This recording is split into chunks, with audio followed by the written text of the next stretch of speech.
देखो बच्चों, कठिन सवाल आसान जवाब। क्योंकि गणित हुआ आसान रे बच्चों, गणित हुआ आसान। अंकों का है खेल निराला, जोड़ घटाओं ने क्या कर डाला। क्योंकि गणित हुआ आसान रे बच्चों, गणित हुआ आसान।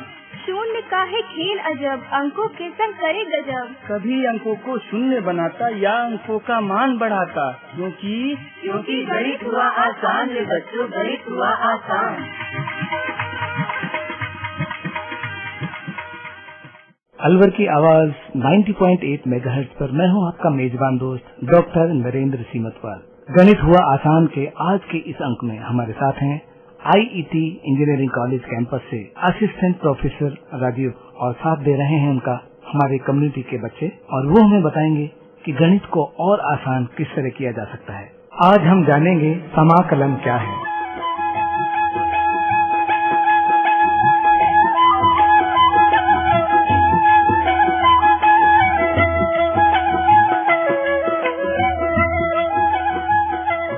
नमस्कार बच्चों, मेरा नाम Rajeev Kumar, assistant professor IIT Alwar college से, डिपार्टमेंट ऑफ मैथमेटिक्स। गणित हुआ आसान के इस अंक में हम चर्चा करेंगे समाकलन। समाकलन क्या होता है और इसके जो हमारे तरह तरह के फॉर्मूले होते हैं उनको हम कहाँ पर प्रयोग करते हैं और इसको हम अपने दैनिक लाइफ में कैसे यूज करते हैं। लेकिन इन सभी अंक पर चर्चा करने से पहले सभी स्टूडेंट्स हमें अपना परिचय देंगे। मेरा नाम अनिल कुमार है, मैं राजकीय उच्च माध्यमिक विद्यालय सलाम पढ़ता हूँ। मेरा नाम मनीष कुमार है, मैं राजकीय उच्च माध्यमिक विद्यालय सलाम पढ़ता हूँ। मेरा नाम आकाश पांचाल है, मैं राजकीय उच्च माध्यमिक विद्यालय में पढ़ता हूँ। मेरा नाम मुरारी प्रजापति है, मैं राजकीय उच्च माध्यमिक विद्यालय देसलाम पढ़ता हूँ। मेरा नाम शिखा है, मैं आदर्श गवर्नमेंट सीनियर सेकेंडरी स्कूल में पढ़ती हूँ। तो नाम बताने के लिए सभी का धन्यवाद। इसी के साथ आगे हम अपने अंक को स्टार्ट करते हैं। समाकलन क्या होता है? तो देखिए, समाकलन बेसिकली आप सभी ने अवकलन पढ़ा होगा, उल्टा होता है। इसी को क्या है हमारा समाकलन बोलते हैं। जैसे क्या है कि आपने अवकलन के जितने भी फॉर्मूला, जितने भी आपने उसमें सूत्र पढ़े होंगे, उन सभी को अगर आप कि दो कॉलम बनाकर एक साइड अगर हम उसका डिफरेंशिएशन करें और उस पर अगर आप इनवर्स अप्लाई करें तो उससे क्या मिलेगा आपको? समाकलन मिलेगा। लेकिन आप जो समाकलन पढ़ते हैं उसका आपने कभी सोचा है कि इसके बारे में हम जो गणित पढ़ते हैं, आपने डिफरेंशिएशन पढ़ा, आपने इंटीग्रेशन पढ़ा है, इंटीग्रेशन दैट इज ए समाकलन, कि हम जो पढ़ रहे हैं तो हमारे दैनिक लाइफ में कहीं पर यूज होगा? सोचा है कभी? तो मैं आपको बता देता हूँ कि सबसे पहले अगर हम किसी चीज को पढ़ते हैं तो उसका हमारे लाइफ में कहाँ पर यूज होगा। बेसिकली इंटीग्रल का जो चिन्ह होता है, हमारा नोटेशन, वो किस टाइप का होता है? एस। इस एस के पीछे लॉजिक क्या है? कहीं पर हम लोग ने बड़ी आसानी से बोल दिया कि हमने इसको एस बना दिया। इसको ऐसे क्यों नहीं बनाया गया? क्या ये हटा दिया जाता या देखने में बुरा लगता है? बुरा लगता है। एक लाइन देखने में बुरी लगती है, एस देखने में अच्छा लगता है। बेटा, एस का मीनिंग होता है दैट इज द सम। अगर आप किसी चीज का जब आप उसका सम करते हो तो सम की जो स्पेलिंग होती है वो क्या होती है? SUM। इंटीग्रेशन बिल्कुल हमारे एक सम का ही पार्ट है। इंटीग्रेशन दैट इज ए समायोजन। किसी चीज को अगर आप बहुत एक बल्क ऑर्डर में लेते हैं, आगे चल के आप फ्यूचर में जो कैलकुलेशंस करेंगे वो आसान नहीं होती हैं। हम इसको पूरा नहीं लिखते हैं SUM। बस इंटीग्रल क्या होता है हमारा कि किसी चीज की अगर आपको बहुत ज्यादा कैलकुलेशन करनी है, मान लीजिए मैंने एक क्या खींचा, एक सर्कल खींचा। ऐसा कोई स्टूडेंट जिसको सर्कल का क्षेत्रफल ना आता हो? आता है सबको? क्या होता है? पाई आर स्क्वायर। कहीं सोचा है कहाँ से निकल गया है या बस ऐसे ही बना दिया गया? तो बेटा, किसी ना किसी चीज की उत्पत्ति के पीछे कहीं ना कहीं कोई लॉजिक छुपा होता है। अगर आप फ्यूचर में आप आगे पढ़ेंगे, आगे चल के बहुत आपको आगे, मान लीजिए अभी तो आप केवल 11th के स्टूडेंट हो, आगे चल के आप 12th या BSc इस टाइप की करेंगे तो आपको बहुत चीजें आगे लाइफ में सीखने को मिलेंगी कि किसी चीज का जो हमारा गोले का आयतन होता है वो कैसे बनता है, जो हमारा वृत्त का क्षेत्रफल है ये कैसे बनता है। आप 12th में आपको सीखने को मिल जाएगा, जो मैं आज आपको यहाँ पर बता रहा हूँ। तो आपने मुझे बताया कि यहाँ पर जो हमारा वृत्त का क्षेत्रफल होता है वो कितना होता है? पाई आर स्क्वायर होता है। ठीक है, तो पाई आर स्क्वायर की उत्पत्ति कहीं ना कहीं से हुई होगी। तो वो किससे हुई है? हमारी इंटीग्रल से हुई है। ये तो मैंने जाना कि इंटीग्रल से, और भी हो सकता है कि कोई जरूरी नहीं, क्योंकि आपने सबने पढ़ा है कि मैथ कभी भी एक प्रोसेस पर नहीं चलता है। हो सकता है कि जो चीज मैं आज आपको पढ़ा रहा हूँ, अगर आप किसी दूसरे टीचर से पढ़ेंगे तो वो उसी चीज को क्या है अपने तरीके से दूसरी तरह आपको समझाएगा। होता यही है ना। तो हमने कहा कि पाई आर स्क्वायर, तो देखिए इसको मैं आपको थोड़ा सा बता रहा हूँ, क्योंकि मैं आपको बताना चाहता हूँ कि हम जो इंटीग्रल पढ़ते हैं उसके पीछे हम क्यों इसको स्टडी करते हैं। तो हम क्या करते हैं कि किसी भी अगर इंटीग्रल आपको, या आपकी थोड़ा आगे की बात होगी कि अगर क्षेत्रफल आपका बनाया जाता है, तो हम क्या करते हैं, किसी भी क्षेत्रफल को बनाने के लिए सबसे पहले हम उसका एक छोटा सा पार्ट लेते हैं। उस छोटे से पार्ट पर आप एक लिमिट अप्लाई करेंगे। एक होती है लोअर लिमिट और एक होती है अपर लिमिट। ये आपका आगे का पार्ट होगा जिसको आप बोलते हो निश्चित समाकलन। उसमें आपको यहाँ एक लिमिट लगानी होती है। मान लीजिए मैंने आपका कहा कि आपकी जो त्रिज्या है यहाँ से यहाँ पर कितनी होगी r, और लेफ्ट में अगर जाते हैं यहाँ से तो ये कितना होता है कोऑर्डिनेट -r। अगर आप पूरे का पार्ट निकालना चाहते हो तो सबसे पहले आप एक छोटी सी पट्टी डालते हैं, और उस पट्टी की आप कोई भी लेंथ बना सकते हैं, यहाँ पर y बोल सकते हैं या जो भी आप, और इसकी जो छोटी सी चौड़ाई होती है वो कितनी होती है dx। आप इसका क्षेत्रफल निकालेंगे कितना, पाई वाई स्क्वायर dx। अब इस पर आप लिमिट अप्लाई करा देंगे कहाँ से कहाँ तक, r से, और कहाँ, यहाँ से आपकी -r से, और कहाँ तक होती है हमारी r तक। अगर आप इस कैलकुलेशंस को देखेंगे तो ये आपकी किसकी वैल्यू निकल के आएगी कि वृत्त का क्षेत्रफल क्या होता है। लेकिन मैं अभी आपको इतनी डिटेल में ये चीज नहीं सिखा रहा हूँ कि आपको ये चीज कैलकुलेशंस करनी है। तो आपको समझ में आया कि हम जो समाकलन पढ़ते हैं वो समाकलन हमारा एक छोटा सा पार्ट है, किसका, सम का।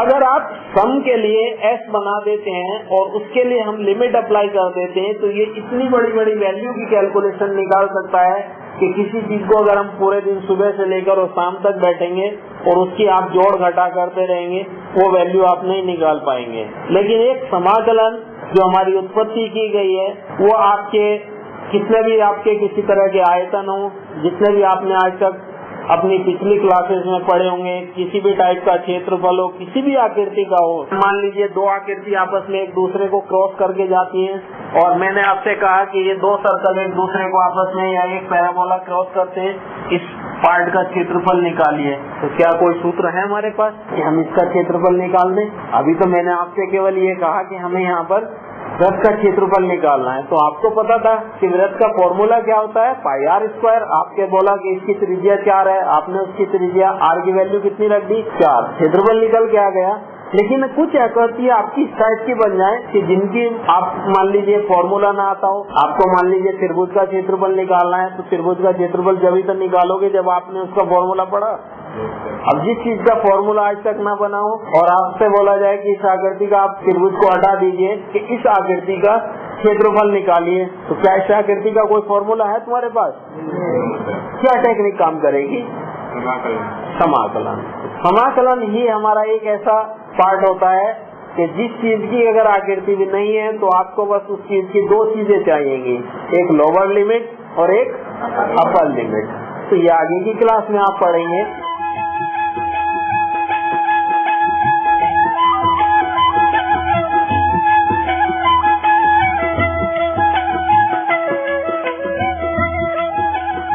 तो अभी मैं आपको बात कर रहा था कि हमारा लाइफ में कहाँ यूज होता है, तो समझ में आया। दूसरा चीज आप ये देखते हैं कि आपने अवकलन पढ़ा होगा। अवकलन में मान लीजिए मैं आपसे वेलोसिटी पूछता हूँ, तो वेलोसिटी का फॉर्मूला क्या होता है? Speed distance upon time. यानी कि जब हमारी डिस्टेंस, जो हमारी दूरी होती है, जब वो टाइम के साथ चेंज होती है तो क्या देती है हमें? वेलोसिटी। आपने भी पढ़ा है क्या होता है, ds ओवर dt। या आपसे कोई वेलोसिटी वैसे भी पूछता है तो आप क्या कहते हो? दूरी अपॉन टाइम। यानी कि आपका दूरी बटे समय क्या होती है? चाल होती है ना किसी चीज के लिए। तो ये अपना आप में क्या दिखाता है हमें? डिफरेंशिएशन। कि अगर मान लीजिए मुझे कोई दूरी दे दी जाती है दूरी किसके साथ होगी? टाइम के साथ में। मैं आपसे बोलता हूँ कि टी, अगर मैं यहाँ पर 2 सेकंड आपको दे देता हूँ तो आप फट से एस के अंदर वैल्यू डालेंगे, टी के अंदर वैल्यू पुट कराएंगे, किसकी वैल्यू निकल के आएगी? एस की। तो 2 सेकंड में मैं कितनी दूरी चल कर गया? आपको 2 सेकंड में जैसे जैसे टाइम बढ़ेगा वैसे वैसे क्या बढ़ेगी? दूरी बढ़ेगी। अब इस दूरी से अगर कोई आपसे पूछे कि इसकी वेलोसिटी बताइए, आप किस वेग से इस दूरी को कवर कर रहे हैं, कहाँ से बन के आती है, किससे बनी? आपने आज तक डिफरेंशिएशन पढ़ा होगा, तो लेकिन डिफरेंशिएशन पढ़ने के पीछे आपको लॉजिक भी तो समझ में आया होगा कि हमने आज तक डिफरेंशिएशन पढ़ा है, क्यों पढ़ रहे हैं, किससे निकल के आ रही है? एक फंक्शन दूसरे फंक्शन में कन्वर्ट कर रहा है। अभी आपके सामने क्या लिखी हुई है? दूरी है ना। और मैं आपको पूछ रहा हूँ कि ये जो आप दूरी कवर कर रहे हैं, ये किस वेग से आप कवर कर रहे हो? तो जब आप इसका समाकलन करोगे तभी तो आपकी वेलोसिटी निकलेगी। आप इसको किसके रेस्पेक्ट में डिफरेंशिएट करोगे? टाइम के रेस्पेक्ट पर। क्या निकल के आएगी? वेलोसिटी। और इसी का अगर त्वरण बनाना होता है, वेलोसिटी अपॉन टाइम, तो क्या करना पड़ेगा? वेलोसिटी अपॉन में टाइम करने पर त्वरण निकल जाएगा। या इसकी लैंग्वेज में बात नहीं कर रहे हैं, या डिफरेंट लैंग्वेज में बात कर रहे हैं, मैथ्स की लैंग्वेज में बात कर रहे हैं। वो तो फिजिक्स का फॉर्मूला आप बता रहे हैं कि किसी भी वेलोसिटी को टाइम से डिवाइड कराएंगे तो क्या बन जाएगी? त्वरण निकल के आएगा। लेकिन मैं आपसे किसकी लैंग्वेज में बात कर रहा हूँ? मैथ्स की। हमें केवल एक रिलेशन दिया जा रहा है, एक संबंध दिया जा रहा है, किसके बीच में? एस और टी के बीच में। और सब कुछ बातें हमें यहीं से पूछी जाती हैं कि यहाँ से वेलोसिटी निकालिए, इसका वेग क्या होगा, इसका त्वरण क्या होगा। तो आपने सबसे पहले डिफरेंशिएशन किया होगा किसके रेस्पेक्ट पर? टी के। तो यहाँ से आपको क्या मिला होगा? वेलोसिटी। अगर आपने इसी को एक बार और अगेन अगर आप उसको दोबारा डिफरेंशिएट करते हुए यहाँ से वेलोसिटी को फिर से किसके रेस्पेक्ट पर? टाइम के। तो यही क्या चीज बन जाती है हमारी? त्वरण। तो त्वरण आपने निकाला। अगर अब मैं किसकी बात कर रहा हूँ यहाँ पर? आपको समाकलन की। अभी ये किसकी बात हुई? डिफरेंशिएशन की। अब मैं आपको कह देता हूँ कि किसी एक गाड़ी जा रही है, उसका त्वरण आपको दे दिया गया है, उसकी वेलोसिटी और उसकी चली गई डिस्टेंस आपको बतानी है, तो किसकी हेल्प लोगे? किसकी हेल्प लोगे? समाकलन की। क्योंकि समाकलन किसका पार्ट है? डिफरेंशिएशन का रिवर्स है। आपके सामने लिखा हुआ है कि किसी गाड़ी की त्वरण आपका यहाँ से आपको 6 दिया गया है, मीटर प्रति सेकंड स्क्वायर में होगा। आपसे बोला जाता है कि उसके द्वारा चली गई दूरी निकालिए और उसका वेग आप बताइए। किसकी हेल्प लोगे आप? समाकलन की ना। तो देखिए समाकलन हमारा यहाँ भी यूज होता है। आपको दिया गया है केवल त्वरण और आप चाहेंगे कि इसको अगर आप एक बार इंटीग्रेट करेंगे, ये आगे का पार्ट होगा आपका, क्योंकि जितनी बार आप किसी चीज इंटीग्रेट करें तो उतनी टाइम्स उसकी ये पावर क्या होती है? कम हो जाती है। इसको आपने एक बार डिफरेंशिएट किया तो वहाँ पर बढ़ती है, और जब आप किसी चीज को इंटीग्रेट करते हैं तो उसकी पावर हमेशा यहाँ से घटेगी। अगर आप इसको एक बार डिफरेंशिएट इंटीग्रेट करेंगे तो ये किस में रह जाएगा? डीएस में। मैंने क्या बोला है पहले कि इंटीग्रेशन डिफरेंशिएशन की क्या होती है? रिवर्स है। वहाँ पर बढ़ती है डिफरेंशिएशन में और यहाँ पर क्या होता है? घटती है। जब आप इसको फिर एक बार करेंगे तो एक बार करने के बाद ये क्या रह जाएगा? आपका एस रह जाएगा। पहले यहाँ अपना आपने क्या था? त्वरण। त्वरण के बाद जब एक बार इंटीग्रेट होती है तो क्या बन जाती है? वो वेलोसिटी। और वेलोसिटी एक बार और इंटीग्रेट होती है तो क्या बन जाती है? डिस्टेंस। अब आप बिल्कुल यहाँ से बता सकते हैं कि जब हम इसको इंटीग्रेट करेंगे तो ये हमारा 6t बन जाएगा, और फिर इसको इंटीग्रेट करेंगे तो ये आपका, अब आप जैसे ही t की वैल्यू इसके अंदर कुछ भी रखेंगे, 2 सेकेंड, 4 सेकेंड, 10 सेकेंड, तो किसकी वैल्यू निकलेगी? चली गई दूरी। कि हमने 2 सेकेंड में कितनी दूरी तय की, आपने 6 सेकेंड में कितनी दूरी यहाँ से आप चले, तो समझ में आया। तो लेकिन ये सब चीजें अभी थोड़ी हमारी आगे की हैं। तो अभी तो मैंने आपको सिखाया कि हमारा दैनिक लाइफ में हम इसको जो पढ़ रहे हैं वो कहाँ पर आप इसको यूज करना सीखेंगे। तो ये सब कॉमन बातें हैं आपकी। अब इसके कुछ फॉर्मूला, आपके जितने भी सूत्र लिखे हैं, कोई बच्चा मुझे बताएगा इंटीग्रल sin x कितना होता है? -cos x। Integral sin x minus cosec. तो समझ में आया आपको कि किसी चीज को भी अगर हम स्टडी कर रहे हैं तो उसके पीछे हमारा लॉजिक क्या है, समझ में आया। आगे देखिए, इसमें मैं आपको बता देता हूँ कि सबसे पहले आपने देखा होगा जैसे आप यहाँ से d/dx करते हैं, किसके लिए, x के लिए, तो वैल्यू कितनी होती है, एक होती है। और d/dx e⁻x करते हैं तो वैल्यू कितनी होती है, एक होता है हमारा d/dx log x 1/x। अब इसी टाइप में अगर हम इसके इंटीग्रल की बात करते हैं, integral x to the power कितना होता है,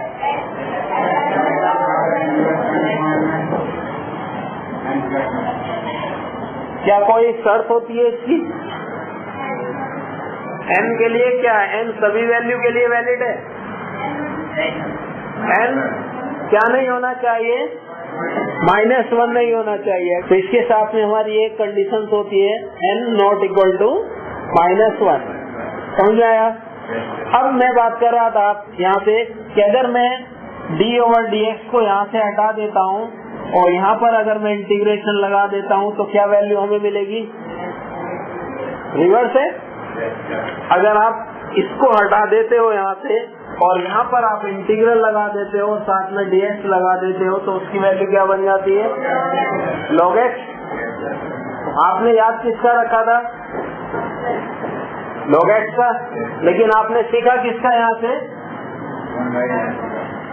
इसी टाइप में आपको मैं एक चीज और बता देता हूँ, ये सब हमारे किस टाइप के थे, एक्सपोनेंशियल हैं, एल्जेब्राइकल हैं, बिल्कुल सेम उसी टाइप में आपके ट्रिग्नोमेट्रिकल हैं। मान लीजिए किसी को एग्जाम में भूल जाता है कि इंटीग्रल साइन एक्स का क्या होता है, कोस एक्स का क्या होता है, तो वो रिवर्स अप्लाई करिए यहाँ से, और जैसे ही आप रिवर्स अप्लाई करेंगे आपका किसी का भी बन जाएगा। आप कोई भी फॉर्मूला लिख के देख लीजिए। सपोज करें आप मुझे इसका बताइए, tan x का डिफरेंशिएशन क्या होता है, sec²x। और मैंने अभी आपसे क्या बोला कि आपको इंटीग्रल बनाना है, आप इसको हटाइए और इधर इंटीग्रल का नोटेशन लगा दीजिए, बन गया अपना। आपने कुछ तो नहीं किया, एक साइड हटाया, दूसरी साइड लगाना है, फॉर्मूला आपका किसका तैयार हो जाएगा, इंटीग्रल का। सेम उसी टाइप में अभी आपने पढ़ा है यहाँ पे कि d/dx कितना होता है, sin x। sin x का d/dx कितना होता है, माइनस में कौन बोल रहा है, वो वहीं से तो निकल के आ रहा है। तभी तो मैंने आपको बोला अगर आप रटने की कोशिश करेंगे तो रटी हुई चीज कहीं ना कहीं स्टूडेंट भूल जाएगा, लेकिन आपने अगर यहाँ से आज इसको समझ लिया, समझी हुई चीज नहीं भूलोगे आप। आपने यहाँ से इसको हटा दीजिए। अभी आप माइनस और प्लस के उसमें कंफ्यूज हो रहे थे, आपने यहाँ पर क्या लिखा, d/dx कोसेक्स। कोसेक्स का क्या होता है, आप इसको हटाइए यहाँ से, माइनस हमारे इधर किसी काम का नहीं, उधर से हटा दीजिए माइनस। अगर माइनस रखा है तो दूसरी साइड ले जाइए। इंटीग्रल क्या निकला यहाँ से, साइन एक्स का क्या होता है, माइनस कोसेक्स। क्या हमें कोई फॉर्मूला याद करना है यहाँ से, ठीक है। आपको बस एक पहला फॉर्मूला यहाँ से x की पावर के लिए याद रखना है, बाकी के जितने भी हमारे फॉर्मूले हैं आपको केवल बस डिफरेंशिएशन की याद रखिए, वहाँ से आपके सभी फॉर्मूले बन जाएंगे। आगे मुझे बताइए d/dx sec x कितना होता है, sec x tan x। तो इंटीग्रल sec x और tan x का कितना होगा फिर, sec x होगा ना। कुछ क्या है, देखो कुछ स्टूडेंट्स की मैं आपको बता देता हूँ, कुछ स्टूडेंट्स क्या गलती करते हैं, अगर इंटीग्रल sec x लिखा होता है तो वो क्या आंसर देंगे उसका, sec x into tan x। तो यहाँ से आपको बहुत कुछ चीजें लाइफ में याद आगे रह जाएंगी, क्योंकि जो अपना आपने अगर आप लोग इंटीग्रल sec x पढ़ते हो 90% स्टूडेंट्स क्या लिखते हैं, sec x into tan x। 12th भी कर जाएंगे तो भी ये गलती बहुत होती है लाइफ में हमारे साथ। हम लोग sec x का इंटीग्रल भी यही पढ़ जाते हैं कि sec x into tan x होता है, उसका अवकलन भी वही बढ़ जाते हैं और समाकलन भी वही। लेकिन अगर ये चीजें जो मैं आपको बता रहा हूँ कि बनाते कैसे हैं, कोई बताएगा कि सेकेंड का इंटीग्रल क्या होता है? अभी भी यही बोल रहे हो जो बात मैं बोल रहा था अभी, क्योंकि बेटा इसकी जो निकालने की तरीका है वो अलग ही होता है। फिर कहीं ना कहीं उसमें मैथ का लॉजिक लगाएंगे, क्योंकि ये हमारे डिफरेंशिएशन में भी नहीं है तो किस में भी नहीं होगा, समाकलन में भी तो नहीं होगा ना। अब कहीं ना कहीं इसको किसी लॉजिक से निकाला जाएगा। तो जितने भी आप इंटीग्रेशन के फॉर्मूले बना रहे हैं वो सब किससे हमारे अटैच होंगे? डिफरेंशिएशन में। अगर वो चीज हमारी डिफरेंशिएशन में नहीं है तो इंटीग्रेशन में भी नहीं होगी। क्या डिफरेंशिएशन log x निकल के आता है किसी का? आप मुझे बताइए कि किसी चीज का अगर मैं डिफरेंशिएशन करूंगा तो क्या log x आता है? जब नहीं आता है तो इंटीग्रेशन कहाँ से होगा? अगर किसी चीज का आप डिफरेंशिएशन सोच के मुझे बताइए कि किसी चीज का मैं डिफरेंशिएशन करूंगा तो मुझे log x मिलता है। मैंने यही तो कहा, जब हम इसी चीज यहाँ से इसको हटाएंगे और इस पर नोटेशन लगाएंगे तो हमें वो वैल्यू क्या मिलेगी? यहाँ पर मिलेगी। और जब किसी चीज का हमें log x मिलेगा ही नहीं डिफरेंशिएशन होगा तो उसका इंटीग्रेशन कैसे हो जाएगा? तो पहले वो चीज किसके अंदर मिलनी जरूरी है? डिफरेंशिएशन के अंदर मिलनी जरूरी है। पहले ये चीज सोच लीजिए कि क्या इसका डिफरेंशिएशन इस चीज के अंदर मिल रहा है या नहीं मिल रहा है आपको। सेम उसी टाइप में मैंने आपसे बोला था कि क्या sec x किसी चीज का डिफरेंशिएशन मिलता है? कि कोई टर्म्स मुझे ऐसी मिल जाए, कोई पद मुझे ऐसा मिल जाए कि जिसका डिफरेंशिएशन होकर मुझे sec x मिले। डिफरेंशिएशन के फॉर्मूले तो आपको सभी को अच्छी तरह आते होंगे, अभी इंटीग्रेशन आपके लिए बहुत हार्ड होगा। और इस चीज को आप ऐसे ही समझ सकते हैं, जब आप अपना आपका डिफरेंशिएशन बहुत स्ट्रॉन्ग रखेंगे तो इंटीग्रेशन आपके लिए कुछ नहीं होगा। मैं बहुत सिंपल वर्ड में आपसे पूछ रहा हूँ कि आप मुझे ऐसी कोई टर्म्स बता दीजिए कि जो आपको sec x दे वही उसका रिवर्स होगी। उल्टा ही तो बोल रहे हैं उसमें कि मैं कोई एक ऐसी टर्म्स यहाँ पर कोई एक ऐसा पद डालूं कि जिसकी वैल्यू मुझे sec x मिल जाए। जब डिफरेंशिएशन में मिलती नहीं है तो इंटीग्रल में कहाँ से मिल जाएगी? समझ में आ गई ये बातें? कोई फॉर्मूला आपको नहीं रटना है, बस सीधे डिफरेंशिएशन की याद रखिए। दूसरा ये होता है कि जितनी भी आपकी अगर किसी इंटीग्रेशन के अंदर मान लीजिए 2 टर्म्स 3 टर्म्स या 4 टर्म्स लिखी हैं, उसमें जहाँ प्लस आपका लगा होता है वहाँ प्लस ही रहेगा और जहाँ आपका माइनस होता है वहाँ माइनस रहेगा।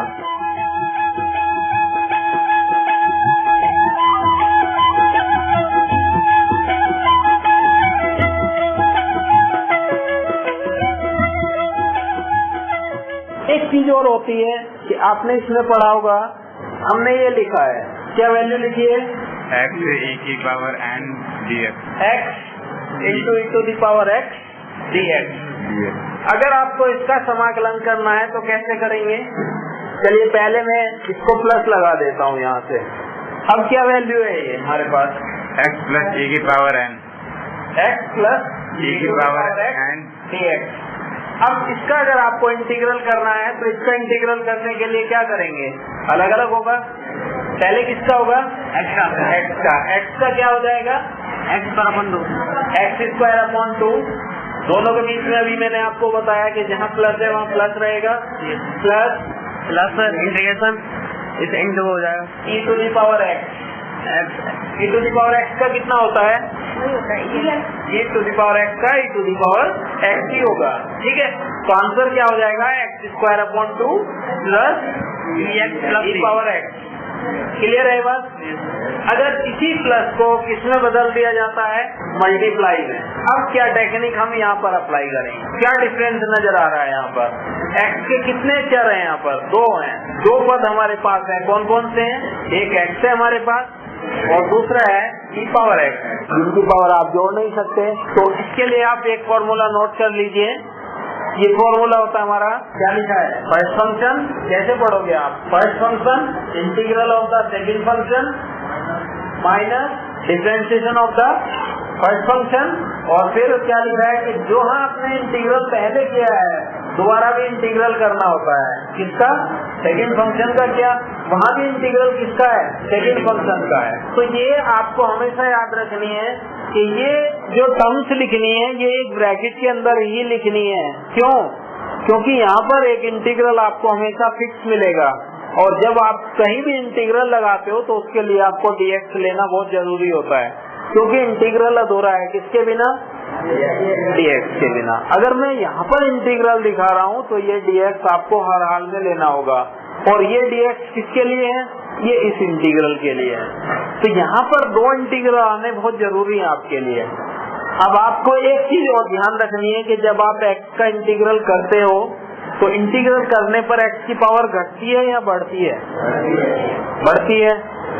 अब मैं कंफ्यूज हूँ यहाँ पर कि मुझे अगर कभी भी लाइफ में दो फंक्शन दे दिए जाते हैं तो अब मुझे सोच के बताइए कि किसको मुझे यहाँ फर्स्ट लेना चाहिए और किसको मुझे यहाँ सेकंड लेना चाहिए, बताइए। क्योंकि मैं अभी आपसे कारण भी पूछूंगा कि मैं अगर इसको फर्स्ट बना लेता हूँ और इसको अगर मैं सेकंड बना लेता हूँ तो क्या मेरी प्रोसेस राइट होगी या रॉन्ग हो जाएगी? अभी आपके सामने क्लियर हो गए। यहाँ से आपके अकॉर्डिंग फर्स्ट है, तो फर्स्ट को कैसे लिखना है? ना कोई डिफरेंशिएशन करना है ना कोई इंटीग्रेशन करना है। क्या लिखना है? e की पावर x। यहाँ क्या है? इंटीग्रल किसका करना है? सेकेंड का, माइनस ब्रैकेट डालेंगे। डिफरेंशिएशन किसका करना है? फर्स्ट का। फर्स्ट कौन सा है इसमें? e power x। और इंटीग्रेशन किसका करना है? सेकेंड का। सेकेंड कौन ले रखा है? x। x का इंटीग्रल आपने क्या बताया था अभी? x²/2। क्या क्वेश्चन खत्म हुआ? ये तो और आपने बढ़ा दिया उसको। आप तो इंटीग्रल खत्म करने चले थे ना? क्या इंटीग्रल खत्म हो गए आप? क्या तो अगर हम यहाँ पर सेकंड फंक्शन बनाते हैं तो हमें यहाँ लॉस हुआ या बेनिफिट है? लॉस है, क्योंकि हमारा इंटीग्रल कभी भी खत्म होने का नाम नहीं लेगा। इंटीग्रल कब खत्म हो सकता है? जब x को आप घटाएंगे। और घटने का केस कब हो सकता है? जब x फर्स्ट फंक्शन होगा, क्योंकि x कम कब होता है? जब x का क्या होना कंपलसरी होता है? डिफरेंशिएशन। तो एक चीज हमेशा याद रखनी है कि अगर इंटीग्रल आपको जल्दी फिनिश करना है तो x हमेशा कैसा होगा? फर्स्ट होगा। अब आपके सामने देखिए, अगर आप x को यहाँ ले लेते हो और e की पावर x को आप यहाँ लेकर चलते हो, फिर x आप यहाँ पर लेते हो और e पावर x आप यहाँ पर लेते हैं, तो x आपका यहाँ पर रहेगा। e की पावर x का कितना होता है? इंटीग्रल e पावर x का डिफरेंशिएशन कितना होता है? x का डिफरेंशिएशन 1 और e पावर x का इंटीग्रल। अब एक बार और इंटीग्रल बचता है। 1 तो खत्म हो गया, 1 की कोई काउंटिंग नहीं होती। अब इंटीग्रल किसका रह जाएगा? अकेला। तो हमारा काम क्या है? इंटीग्रल को खत्म करना था ना। किसके अंदर से? क्वेश्चन के अंदर से। और अगर आप x को भूल से क्या लेकर बैठ रहे हैं? सेकेंड, तो वो घटने की वजह क्या है? x की वैल्यू बढ़ती रहेगी। वो तो हमें क्या करना होता है कि इंटीग्रल में ये चीज बहुत ध्यान से करनी होती है। हाँ, एक मजबूरी होती है कि जब आपको उसका इंटीग्रल ना आता हो, किसका? एक फंक्शन x है और जिसका मान लीजिए x है, log x है। अब log x का इंटीग्रल क्या होता है? क्या उस कंडीशन में x क्या लिया गया? तब लेना होता है कि जिस चीज का इंटीग्रल आपको नहीं आता है तब आपको लेना है। और अगर आपका दोनों का इंटीग्रल आपको मालूम है तो x को हमेशा क्या मानिए? फर्स्ट। समझ आया जितना मैंने आपको बताया? ठीक है बच्चों, तो इसी के साथ अपने अंक को हम यहीं पर समाप्त करते हैं। धन्यवाद बच्चों।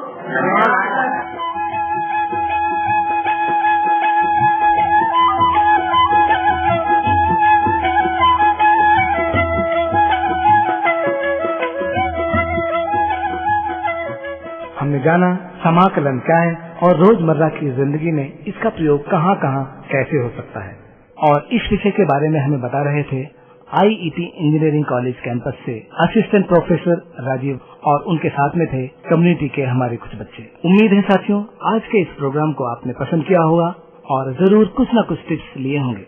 ये प्रोग्राम भारत सरकार के विज्ञान एवं प्रौद्योगिकी विभाग द्वारा उत्प्रेरित और समर्थित किया गया। आपको ये प्रोग्राम कैसा लगा? इसकी प्रतिक्रिया, इसकी फीडबैक देने के लिए हमारा पता है कम्युनिटी रेडियो अलवर की आवाज 90.8 megahertz, IET group of institutions, MIA Alwar Rajasthan. हमारे फोन नंबर है 9587908908 और दूसरा नंबर 0144 512 1190। आप चाहें तो हमें ईमेल भी कर सकते हैं। हमारा ईमेल आईडी है radioalwar@gmail.com। साथ ही इस प्रोग्राम को इंटरनेट पर भी सुना जा सकता है साथियों, और उसके लिए लॉगिन करना होगा आपको www.i-radiolive.com। इसी के साथ आपके मेजबान डॉक्टर नरेंद्र सिंह मतवाल को दीजिए रुखसत। फिर से जुड़ूंगा गणित का और दूसरा नया प्रोग्राम लेकर। तब तक दीजिए पूरी टीम के साथ मुझे इजाजत। नमस्कार। आओ बच्चों, देखो बच्चों, कठिन सवाल आसान जवाब। क्योंकि गणित हुआ आसान रे बच्चों, गणित हुआ आसान। अंकों का है खेल निराला, जोड़ घटाओं ने क्या कर डाला। क्योंकि गणित हुआ आसान रे बच्चों, गणित हुआ आसान। शून्य का है खेल अजब, अंकों के संग करे गजब। कभी अंकों को शून्य बनाता या अंकों का मान बढ़ाता। क्योंकि गणित हुआ आसान रे बच्चों, गणित हुआ आसान।